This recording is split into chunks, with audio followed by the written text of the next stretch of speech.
Plus de 100 maisons ont été détruites dans le village de Mastiquel, dans le district de Sorkrud, après les pluies et les vents qui ont frappé la région cette semaine. Voici l'une des maisons où 9 personnes se trouvaient au moment du drame. C'est exactement la pièce qui s'est effondrée. D'abord le toit, puis 9 personnes de cette famille qui s'étaient réfugiées dans cette pièce pour se mettre à l'abri. Mais malheureusement, elle s'est effondrée et 7 d'entre elles ont perdu la vie, tandis que 2 autres ont été grièvement blessées. C'était mon frère aîné. Il y avait 9 membres de la famille dans la pièce.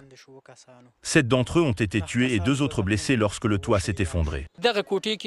7 membres de la famille sont morts dans cette pièce. Noorulak, le fils adulte de mon cousin, sa femme, ses 4 filles et mon cousin sont tous morts. 2 des filles de mon cousin ont également été blessées. La propagation potentielle des maladies et d'autres problèmes de santé constituent une préoccupation immédiate. L'électricité et les télécommunications ont été interrompues et les terres agricoles inondées, un coup dur pour la population qui dépend de l'agriculture pour survivre. J'avais cultivé du gombo, des haricots mingo, des céréales et du coton sur mes 6 hectares de terre, qui ont maintenant été entièrement détruits. Il ne reste plus rien. Il y a 2 mois, la province de Nagarar a subi des inondations meurtrières qui ont laissé les familles déplacées sans nourriture, sans médicaments et sans abri. Les communautés locales sont sous le choc de cette catastrophe naturelle.